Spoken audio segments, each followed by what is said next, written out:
أعوذ بالله من الشيطان الرجيم بسم الله الرحمن الرحيم إن الله وملائكته يصلون على النبي يا أيها الذين آمنوا صلوا عليه وسلموا تسليما صلى الله على سيدنا محمد وآله وأصحابه وبارك وسلم صلى الله على سيدنا محمد وآله وأصحابه وبارك وسلم صلاة يا رسول الله عليكم سلام يا حبيب الله عليكم صلاة يا رسول الله عليكم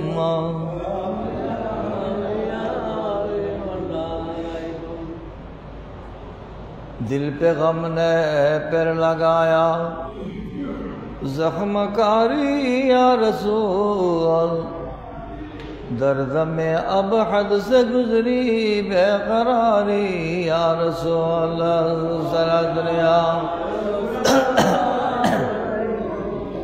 सलाम या हबीब अल्लाह अलैकुम दिल में है शौक़ ज़ियारत क्या करूं मजबूर हो रात दिन करता हूँ गम में आहज़ारी या रसूल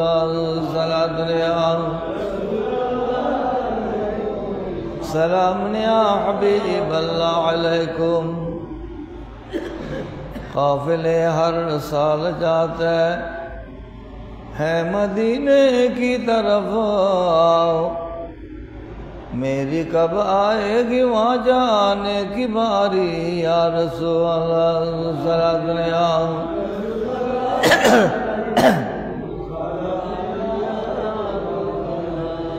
अशरफी शौक़ ज़ियारत में तड़पता है मदाम सदमा हिजरा में है अब जाना आरी या रसूल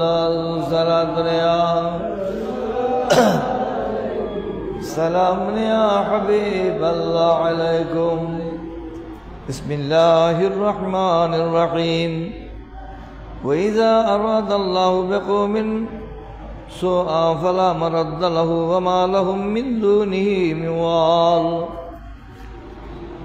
सदक़ल्लाहु मौलानल अज़ीम व सदक़ रसूलुहुन नबियुल करीम रब्बि सल्लि व सल्लिम व बारिक अलैहि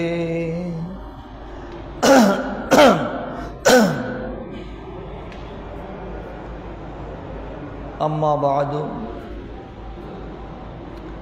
सम्मानित मुसल्लियान कराम बरादरान इस्लाम आशिकान मुस्तफ़ा सल्लल्लाहु अलैहि वसल्लम रहमनी व रहमकुमुल्लाह ताला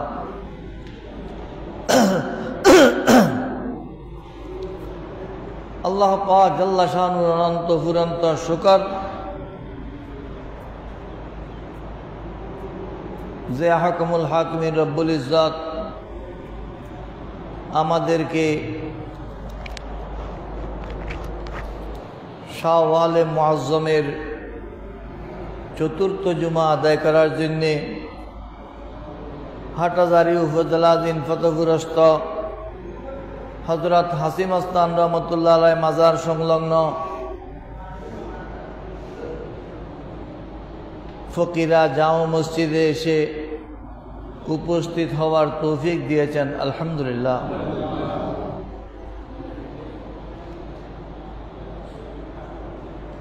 आजकेर खुतबार मध्य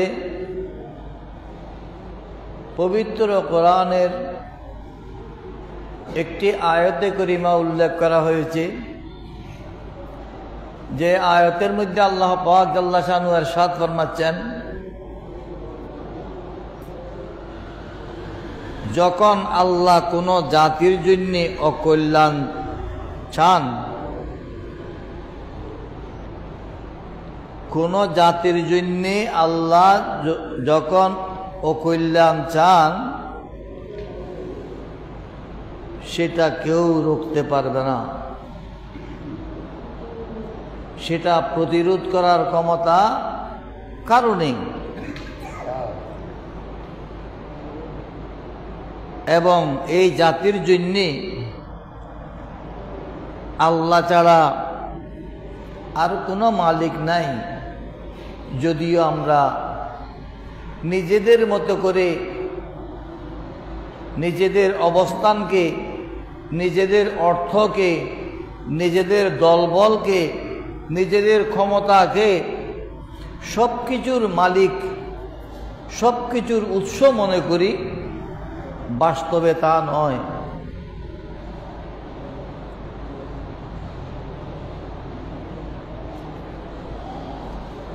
এ প্রসঙ্গে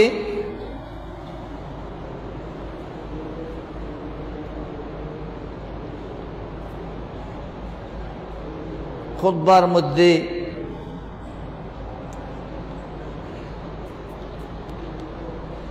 আরো দীর্ঘ বর্ণনা রয়েছে।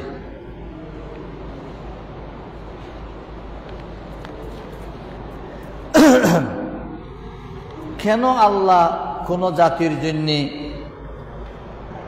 অমঙ্গল ও কল্যাণ চাইবে? কারণ কি?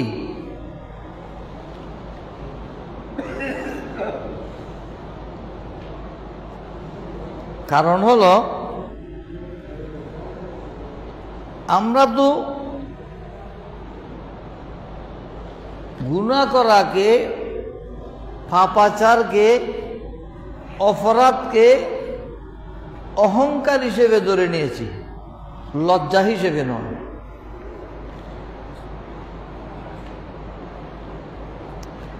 ইয়া কসির আল আজাল ইলা মাতা আনতা মুসিরুন আলা যুনুবি মুত্তাবিউ শাইতান ওয়াকাদ কারুবার রাহিলু ওয়া দানাল ইন্তিকাল।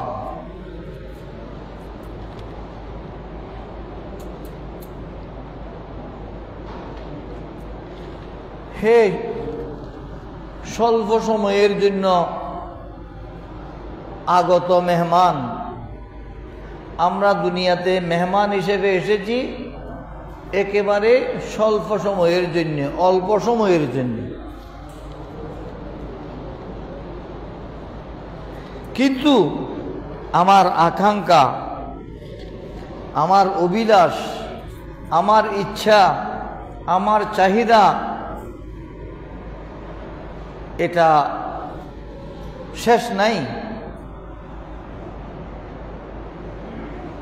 এমন মানুষকে খুতবাওয়ালা সম্বোধন করে বলছেন, যেই লোকটির আশার কোনো শেষ নাই, সময় কিন্তু সীমিত।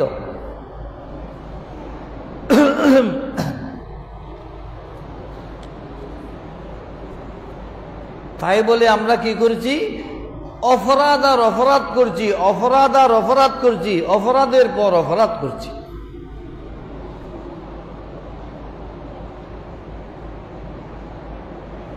এটা আমাদের বোধ শক্তিতে আসে না, অনুভূতিতে আসে না যে অতীতে যারা সেভাবে বেপরোয়া হয়েছিল, অতীতে যারা কারো প্রতি লক্ষ্য না করে নিজের অহংকারে অন্ধ হয়ে পড়েছিল, তাদের পরিণতি কি হয়েছিল সেটা আমরা আদৌ চিন্তা করি না।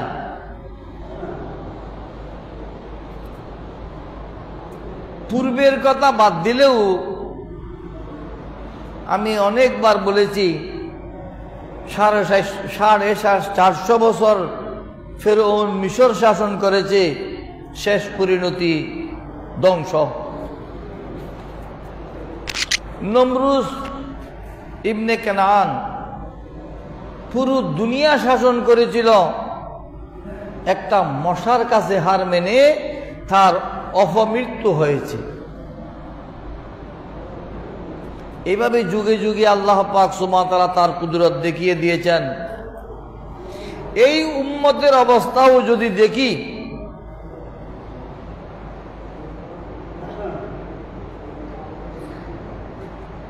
কি করেছে? ক্ষমতার বাহাদুরি করেছে। কারা? বাতিলপন্থীরা। কোন বাতিলপন্থী? যাদের দোসরেরা এখনো আমাদের মধ্যে লুকিয়ে আছে। তারা কারা? তারা হলো মুতাজিলা সম্প্রদায়। মুতাজিলা সম্প্রদায় বড় প্রভাবশালী হিসেবে এক সময় দেশ শাসন করেছিল। তাদের প্রভাবে ইমাম আবু হানিফা রহমতুল্লাহ আলাইহিকে কারাগারে দিয়ে 40 জন যুবক জবরদস্তি করে বিষ পান করিয়েছিল। তাদের সেই দাপট ইমাম মালিক রহমতুল্লাহ বাহু ভেঙে দিয়েছিল। ইমাম আহমদ ইবনে হাম্বল রহমতুল্লাহ আলাইহিকে ঝুলিয়ে লটকায়ে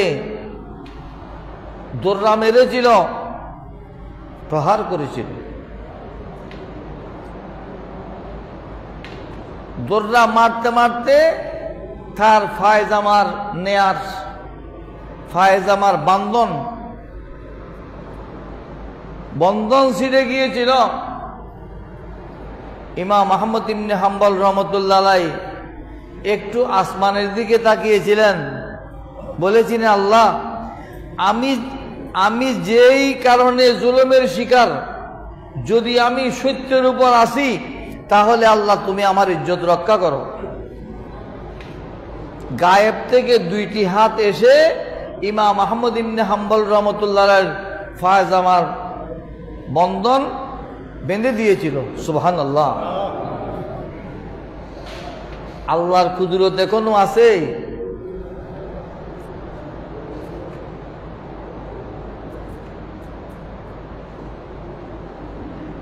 বেশি ক্ষমতা দেখানো উচিত নয়। বেশি ক্ষমতার ফলাফল আপনারা দেখেছেন, দেরি হয় নাই।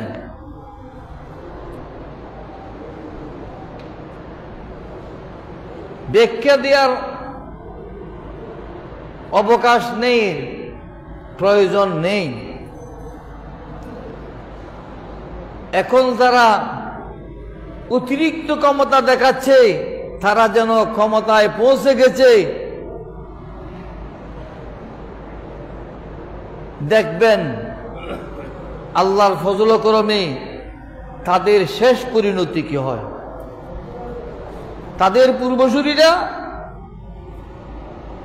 দুনিয়ার কাছে বেইজ্জত হয়েছিল, এরাও হবে।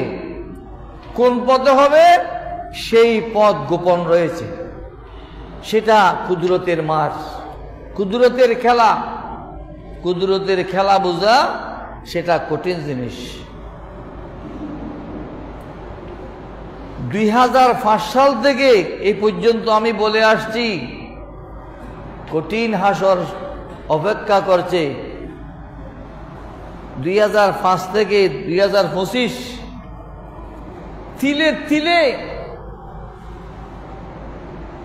উপলব্ধি করার পরও এখনো জেগে ওঠেনি, এখনো চেতন হয়নি। চেতন না হওয়ার ফল আবার দেখবেন ইনশাআল্লাহ।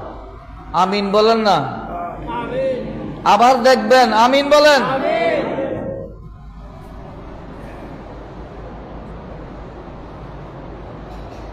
দুনিয়ার অনেক ইতিহাস বই পুস্তকে আছে, আমাদের দেখার মধ্যেও আছে। আল্লাহ পাক সুবহানাহু ওয়া তাআলা ইরশাদ ফরমাচ্ছেন, তিলকাল আইয়ামু নুদাবিলুহা বাইনান নাস। আল্লাহ বলছেন, আমি এই দিন মানুষের মধ্যে পরিবর্তন করি। আজকে বাদশাহ, কালকে ভিক্ষুক, আজকে রাজপ্রাসাদে, কালকে গাছতলায়। এটা আল্লাহর কুদরত। অতএব আল্লাহ বলছেন, তোমরা কি করো? এগুলোর উপর ভরসা করো না, ভরসা করো আল্লাহর উপর। কার উপর?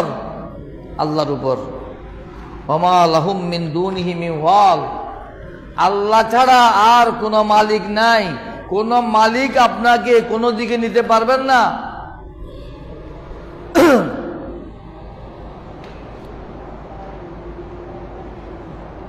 সৈন্য, অস্ত্র, ক্ষমতা কিছুই না।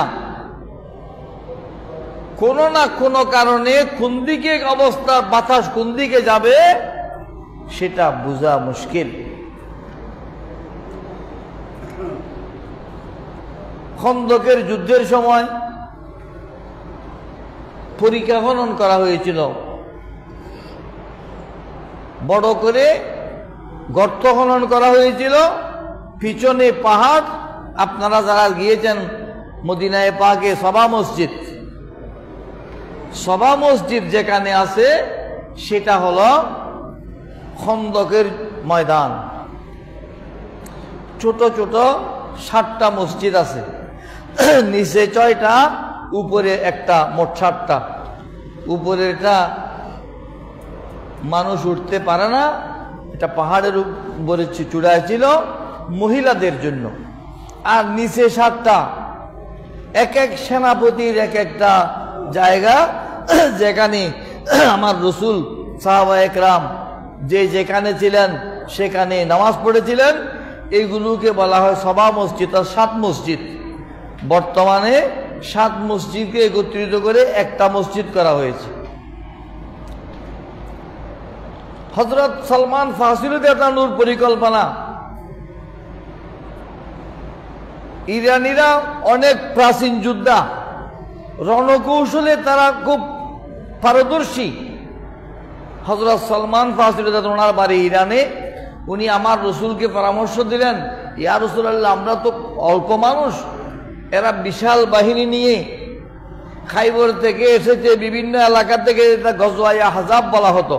গজওয়ায়ে আহজাব মানে বহুজাতিক বাহিনী, বহুজাতিক বাহিনীর যুদ্ধ। এই বহুজাতিক বাহিনীর যুদ্ধ হয়েছিল আমাদের জমানায়। কোথায়? 91 সালে ইরাকে। ইরাকের জায়গায় আছে বহুজাতিক বাহিনী, তাদের জায়গায় আছে যে লাও সেই কদু, যে লাও সেই কদু।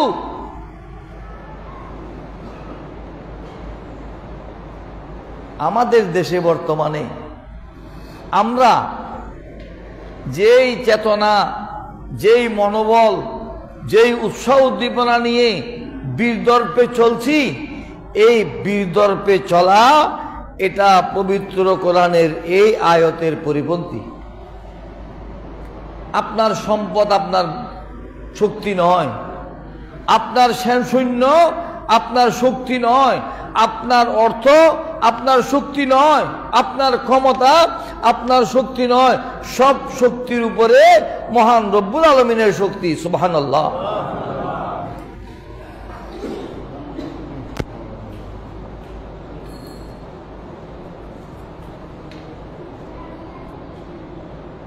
বলতে হচ্ছে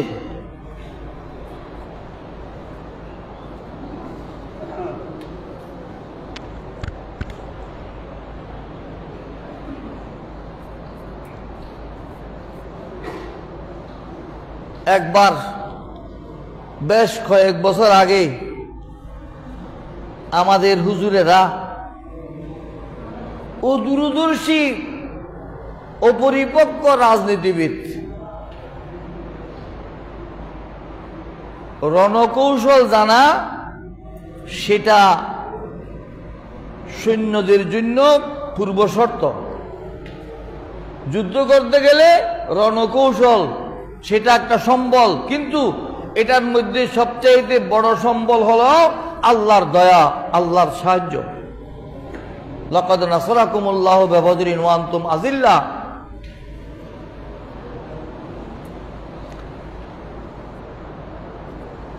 একেবারে ক্ষমতার কাছাকাছি পৌঁছে গিয়েছিল যারা যারা মনে করেছিল আমরা একটু একটু এগিয়ে গেলে ক্ষমতায় পৌঁছে যাব, তারা আবার রসাতলে চলে গেছে। সুবহানাল্লাহ। এরা কারা আপনারা জানেন। আপনারা না জানলেও এই আওয়াজ যেখানে যাচ্ছে অনেকে উপলব্ধি করতে পারতেছে যে ক্ষমতার একেবারে কাছাকাছি পৌঁছার পর একেবারে পরিচয় দেওয়া পর্যন্ত বিলুপ্ত হয়ে গিয়েছিল। এরপর তারা একক প্রভাব একক কর্তৃত্ব দেখিয়েছিল, তারাও আবার সেই অবস্থায় পৌঁছে গেছে। আপনারাও সেই অবস্থায় যাওয়ার জন্য পদক্ষেপ নেবেন না। সতর্ক থাকলে বুদ্ধিমানের কাজ হবে। ওই সময় আমি ওই দলের চেয়ারম্যানকে বলেছিলাম, ভাই আপনাদের সম্মেলন হবে না। বলে কেন? বললাম না হওয়ার পর বলবো কেন। যখন হয় নাই তখন বললাম এই কারণে হয়নি। আগামীকালের সম্মেলনের ব্যাপারে আমি এদের নেতৃবৃন্দের বেশ কয়েকজনকে বলেছি এই পথটা পরিহার করুন, না হয় আপনাদের সম্মেলন হবে না। আমার কথা কর্ণপাত করেনি। কৌশলগত দিক দিয়ে তারা ভুল পন্থায় ছিল, এখনো তাদের সেই সম্মেলন অনিশ্চয়তার মুখোমুখি, প্রায় অনিশ্চিত। কেন? জবির রায় একটা কথা আছে, আল্লাহর প্রিয় রাসূল সাল্লাল্লাহু আলাইহি ওয়াসাল্লাম জবির রায় সাহাবায়ে কেরাম থেকে পরামর্শ নিতেন। পবিত্র কোরআন নির্দেশ আছে, ওয়াশাবিরু ফিল আমরি, তোমরা গুরুত্বপূর্ণ কাজে যারা দিক নির্দেশনা দিতে পারে, সিদ্ধান্ত প্রদান করতে পারে, সুচিন্তিত মতামত দিতে পারে, তাদের সাথে পরামর্শ করো। পরামর্শ কার সাথে করবে? চিনে না, বুঝে না, অনেক সময় কৌশলে কাজ করতে হয়। যারা বল দিয়ে, শক্তি দিয়ে, ক্ষমতা দিয়ে কাজ করতে চায় তারা কোনোদিনও সফল হয়নি। যেইটুকু সফলতা এসেছে সেটার ব্যাপারে কয়েক জুমা আগে আমি বলেছিলাম, বজ্রপাত আর বিজলি সেরকম, কিছুক্ষণ আলো আবার বজ্রপাতের মরণ ডাক। এগুলো যেন আমাদের না হয় সে ব্যাপারে জাতি, প্রশাসন, ক্ষমতাধর, দায়িত্বশীলরা সচেতন হওয়া প্রয়োজন আছে বলে আমি দেশের স্বার্থে মনে করি। এটা রাজনৈতিক কথা নয়, এটা দ্বীনের কথা। মানুষকে আল্লাহর উপর ভরসা করার শিক্ষা দেওয়া, সেটা আমাদের দায়িত্ব। আল্লাহর উপর ভরসা করুন, আল্লাহ দেবেন। যারা একেবারে মনে করেছিল আরেক পা বা দুই পা এগিয়ে গেলে ক্ষমতার মসনদে আমরা, এটা হাদিস শরীফের মধ্যে আছে।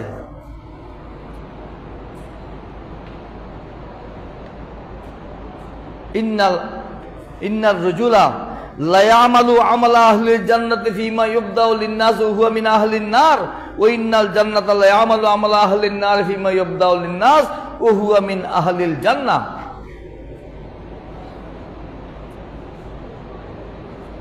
খাইবরের যুদ্ধের কথা বুখারী শরীফের মধ্যে, সেখানে একটা বর্ণনা আছে কোজমান নামক এক বীর পুরুষের কথা। ওনার নাম হলো কোজমান। এমন বীরত্বের সাথে যুদ্ধ করেছে, একা একজন 9 জন কাফেরকে হত্যা করেছে। সুবহানাল্লাহ বলবেন না? একা একজন বীর যোদ্ধা কি করেছেন? 9 জন কাফেরকে হত্যা করেছে। হযরতে আকসাম ইবনে আবিল জুন আল খুজাই রাদিয়াল্লাহু তাআলা আমার রাসূলের কাছে গিয়ে বললেন, ইয়া রাসূলুল্লাহ, এই লোকটি এমন বীরত্বের সাথে যুদ্ধ করেছে, সে একা 9 জন কাফেরকে হত্যা করেছে। হুজুর, এই লোকটা কোন বেহেশতে যাবে, কোন জান্নাতে এই লোকটা যাবে? এটা জান্নাতি মানুষ বোঝা যায় না? বুঝা যায় না এটা একটা বেহেশতি মানুষ? আপনারা আমার কথা বুঝতেছেন না? আমার রাসূলের পক্ষে যুদ্ধ করতে গিয়ে যে লোকটি 9 জন কাফেরকে একা হত্যা করেছে, সেই লোকটি বেহেশতি বলে বোঝা যায় না? যায়? কিন্তু আমার রাসূল উত্তর দিলেন কি, ইন্নাহু মিন আহলিন নার, এটা জাহান্নামী মানুষ। নাউজুবিল্লাহ বলেন না?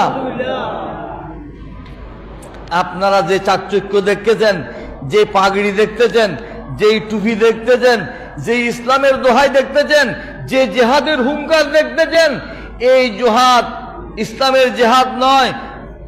মান কাতালা লিতাকুনা কালিমাতুল্লাহি হিয়াল উলিয়া ফাহুয়া ফি সাবিলিল্লাহ, ক্ষমতার মসনদের জন্য জিহাদ।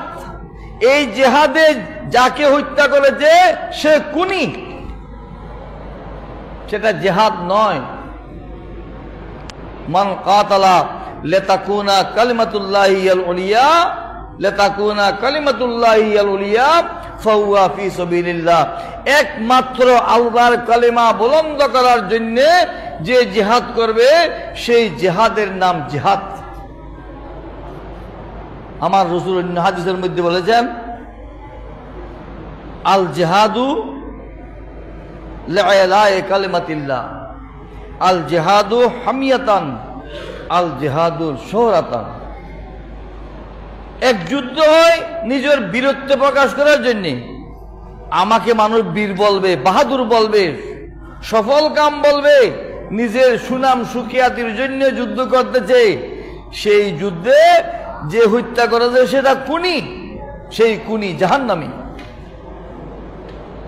আরেকজন নিজের বংশের গৌরব, নিজের দলের সুনাম, নিজের দলের প্রভাব সৃষ্টির জন্য যে জিহাদ করে, সেই জিহাদ জিহাদ নয়, সেটা হামিয়াতান। আমি যদি এভাবে করি, আমার বংশের গৌরব হবে, আমার গোত্রের গৌরব হবে, আমার দলের গৌরব হবে, এটা দলের জন্য, গোত্রের জন্য, বংশের জন্য, এটা জিহাদ নয়। জিহাদ হবে মান কাতালা লিতাকুনা কালিমাতুল্লাহি উলিয়া ফাহুয়া ফি সাবিলিল্লাহ, একমাত্র আল্লাহর কালিমাকে বুলন্দ করার জন্য। ক্ষমতার কাছাকাছি পৌঁছলে চাঁদাবাজি করে, সন্ত্রাসী করে, তারা কি মুজাহিদ, তারা কি জিহাদ করতেছে? না, অর্থ উপার্জনের একটা কৌশল করেছে। কি কি করতেছে, কে কি করতেছে, সব ইতিহাস যদিও আমি মনে করতেছি কেউ জানে না, আমি কি করতেছি কেউ জানে না, বুঝতেছে না। না, ফেসবুকের মাধ্যমে সেটা চট্টগ্রাম থেকে আমেরিকা পৌঁছে যাচ্ছে যে অমুক নেতা এত টাকা নিয়ে অমুকের থেকে এত টাকা নিয়ে অমুককে এইভাবে পার করিয়ে দিয়েছেন, অথচ ইসলামী দলের নেতা। কেউ না জানলেও কাঁধের উপর ফেরেশতা তো আছে। অতএব সতর্ক থাকা প্রয়োজন, আল্লাহর উপর ভরসা রাখবেন। যেই মুতাজিলা সম্প্রদায় ইমাম আবু হানিফা রহমতুল্লাহ আলাইহিকে বিষ প্রয়োগ করে শহীদ করেছিল, যেই মুতাজিলা সম্প্রদায় ইমাম মালিকের বাহু ভেঙে দিয়েছিল, যেই মুতাজিলা সম্প্রদায় ইমাম আহমদ ইবনে হাম্বল রহমতুল্লাহকে দৌড়া মেরেছিল, আজকের দুনিয়ায় তাদের অস্তিত্ব নাই। সুবহানাল্লাহ বলেন না? আজকের দুনিয়ায় তাদের অস্তিত্ব নাই। মুতাজিলা বলতে কোনো লোক নাই। তখন কি করেছে? মুতাজিলার নাম পরিবর্তন করেছে। আমরা কি করি? যখন এক বেজালে ধরা পড়ি আর এক নামে এগিয়ে যাই। কোকা কোলা যখন মানুষ বর্জন করতেছে আরেক কোলা নাম দিয়েছে। যখন তারা তাদের নাম খারিজি ছিল তখন তারা নাম দিল কৌমি।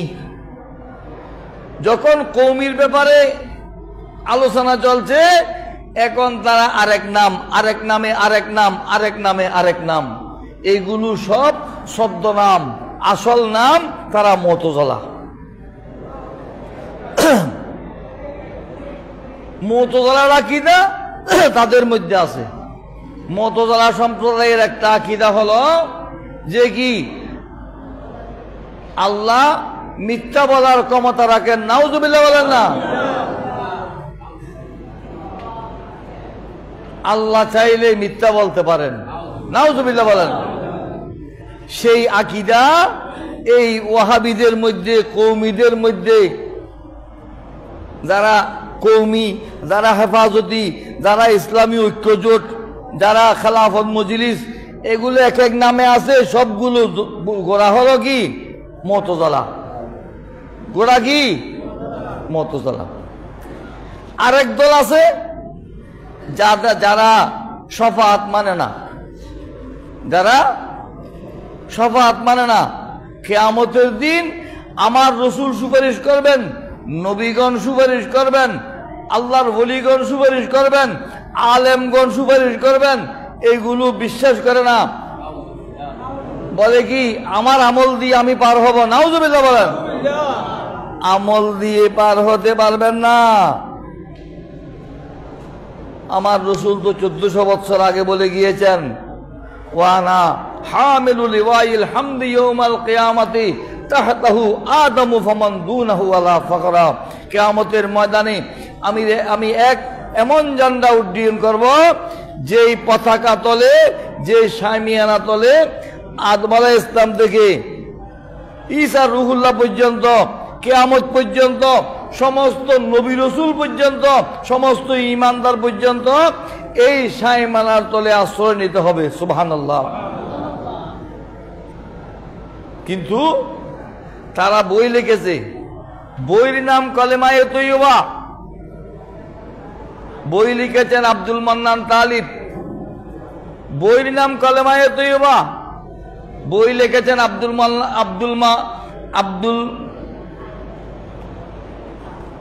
কি নাম বললাম যে আব্দুল মান্নান তালিব।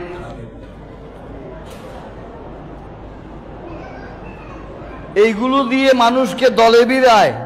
ওই বইয়ের মধ্যে লেখা আছে কিয়ামতের দিন কেউ কারো সুপারিশ করতে পারবে না। স্বয়ং আল্লাহর রাসূলও বলতেছেন আমার কি অবস্থা হবে, তোমাদের কি অবস্থা হবে আমি জানি না। নাউজুবিল্লাহ বলেন না। এরা এখন ইসলামের হুঙ্কার মারছে, জিহাদের ডাক দিচ্ছে। এদের সেই জিহাদের ফাঁদে আপনারা যারা এগিয়ে যাচ্ছেন, রাষ্ট্রীয় ক্ষমতা, রাষ্ট্রের দায়িত্বশীল, রাষ্ট্রের বিবেক তাদের কাছে হার মানছে। তাদের যেহেতু ইসলামী লেবাস পোশাক আছে, ইসলামের দোহাই দিচ্ছে, তাদের আকীদা হলো রাসূল সেদিন কেউ কারো সুপারিশ করতে পারবে না। রাসূল নিজেও জানে না যে ওনার কি অবস্থা হবে। নাউজুবিল্লাহ। দলিল দিচ্ছে কোরআন শরীফ থেকে, কুল মা কুনতু বিদআম মিনার রুসুলি ওয়া মা আদরি মা ইউফআলু বি ওয়ালা বিকুম। এই আয়াত দিয়ে দলিল দিচ্ছে রাসূল নিজেও জানে না যে রাসূলের কি অবস্থা হবে। এই আকীদা মুতাজিলা আকীদা। শরহে ফিকহে আকবরের মধ্যে মোল্লা আলী কারি হানফি রাহমাতুল্লাহ লিখেছেন, ওয়াস্তাদাল্লু বিকৌলিহি ফামা তানফাহুম শাফাআতুশ শাফিঈন মা আন্নাল আয়াতা ফিল কুফারি বিইজমাইল মুফাসসিরিন। যারা শাফাআত মানে না তারা এই আয়াত দিয়ে দলিল দেয়, অথচ সেই আয়াত হলো কাফেরদের ব্যাপারে।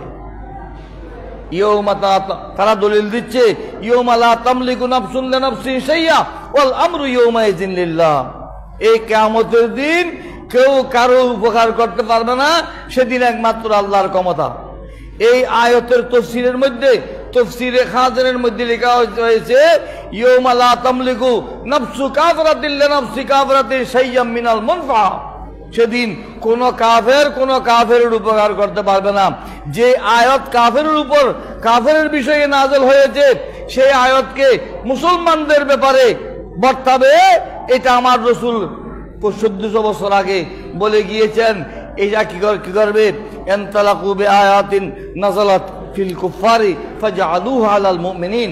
যে আয়াত কাফেরদের উপর নাযিল হয়েছে, কাফেরদের বিষয়ে নাযিল হয়েছে, সেই আয়াতগুলো মুমিনদের ভিতরে প্রচার করে মুসলমানদেরকে বিভ্রান্ত করবে।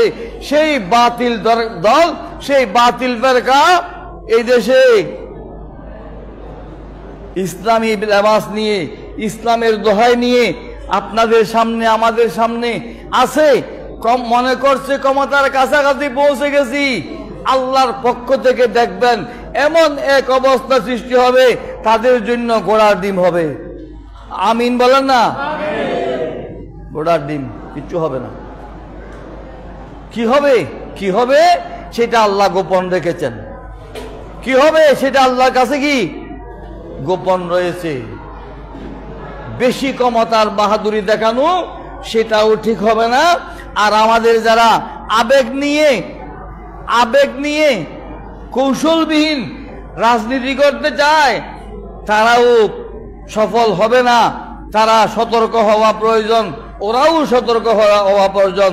যারা ক্ষমতার মসনদের কাছাকাছি মনে করতেছে, নিজেকে বীর দর্পে দেখাচ্ছে, তারাও কোথায় যাবে আর এরাও কোথায় যাবে? প্রত্যেকে আপন আপন অবস্থান থেকে সুচিন্তিত সিদ্ধান্ত নিয়ে এগিয়ে যাওয়ার জন্য আমি আজকের এই জুমার খুতবা থেকে আহ্বান জানাচ্ছি। যদি আপনারা মুসলমান হয়ে থাকে, আপনাদের মধ্যে যদি ন্যূনতম ঈমানি প্রেরণা থাকে, তাহলে আপনারা আল্লাহর উপর ভরসা করে কাজ করুন, সুচিন্তিত সিদ্ধান্ত নিয়ে কাজ করুন। না হয় কিছুই হবে না।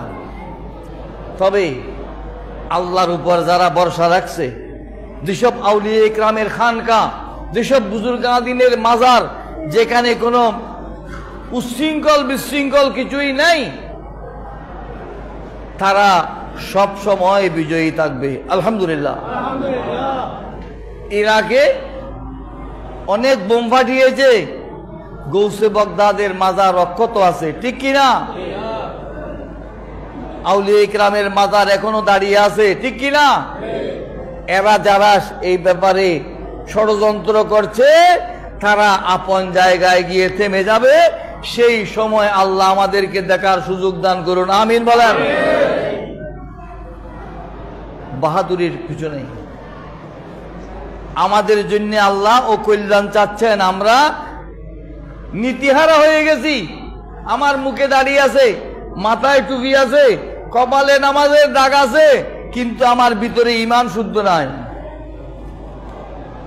আমার দাড়ি টুপি সব ঠিক আছে, কিন্তু কি যত সব 2 নম্বরই 14 নম্বরই কাজ আমি করি। এই যদি ইসলামের চরিত্র হয়, সেই ইসলামী আদর্শ নিয়ে কোন গন্তব্যে পৌঁছা সম্ভব হবে না। নিশ্চয় লক্ষ্যভ্রষ্ট হবে, টার্গেট মিস হবে, গুলি মিস করবে, শিকার ফলবে না। শিকারিয়ে শিকার করা, শিকার দিকে দৃষ্টি ধরা, বিন্দুমাত্র বেশকম হারা শিকার ফলে না। জলেরও পিপাসা হইলে চাহে প্রাণী জল খাইতে, জল নাকায় স্নান করলে পিপাসা যায় না। এগুলো কথা বলা আছে। আপনারা প্রত্যেকে এই দল ওই দল সেই দল, আপনি আল্লাহর উপর ভরসা রাখুন, দেখবেন আল্লাহ কোনো একটা পথ করে দেবেন। আলহামদুলিল্লাহ। যাদের হাসর ওই থেকে শুরু হয়েছে, শাহজালাল ইয়েমনি রহমতুল্লাহ ওরসে পাকে বোম ফাটানো থেকে শুরু হয়েছে, তাদের সেই হাসরের অবস্থা এখনো শেষ হয় নাই। কোথায় গিয়ে শেষ হবে সেটা দেখার অপেক্ষা করতে হবে। মনে করছে একেবারে আমি পৌঁছে গেছি, না, পৌঁছেন নাই। এখনো দিল্লি অনেক দূরে আছে, দিল্লি অনেক দূরে আছে। যারা জবলে নূরে উঠেছেন তাদের অভিজ্ঞতা আছে, বুঝছেন না? এটা এমনি জবলে নূরে অল্প গেলে এখানে গিয়ে শেষ হয়ে যাবে। যেখানে আমার রসুলের উপর প্রথম ওহী নাযিল হয়েছে জবলে নূর গারে হেরা, ওখানে শেষ হয়ে যাবে। ওখানে গেলে দেখো আরো অনেক উপর আছে, যাতে যাতে গেলে এখানে শেষ হয়ে যাবে, সেখানে গেলে আরো উপর আছে। 1 ঘন্টা 20 মিনিট লাগে শুধু উঠতে। সুবহানাল্লাহ। আপনার লক্ষ্য কাছাকাছি মনে হচ্ছে যে দিল্লি দূরে আছে, সতর্ক থাকুন। আল্লাহ প্রত্যেককে বুঝার তৌফিক দান করুন, আমিন। আমরা যারা সম্মেলনের উদ্যোক্তা তারা আবেগে কাজ করি, আর যারা এটা বাধা দেবার চেষ্টা করে তারাও কুবুদ্ধি করে আবেগে কাজ করতেছে। বিবেক দিয়ে কাজ করুন, লক্ষ্যে পৌঁছতে পারবেন। আল্লাহর উপর ভরসা রাখুন, লক্ষ্য নিশ্চিত পৌঁছতে পারবেন। সুবহানাল্লাহ। লক্ষ্যে নিশ্চিত পৌঁছতে পারবেন। আর যদি আপনার ক্ষমতা দিয়ে, আপনার বাহুবল দিয়ে, আপনার অর্থ দিয়ে, আপনার কৌশল দিয়ে পারবেন মনে করেন, নিশ্চিতভাবে লক্ষ্য ভ্রষ্ট হবে, টার্গেট মিস হবে। আল্লাহ আমাদেরকে একমাত্র আল্লাহর উপর ভরসা করে, আল্লাহকে মালিক ও মাওলা মনে করে, আল্লাহর রহমতের প্রত্যাশী হয়ে কাজ করার আহ্বান জানাচ্ছি। আল্লাহ আমাদেরকে সেই তৌফিক দান করুন, আমিন। যারা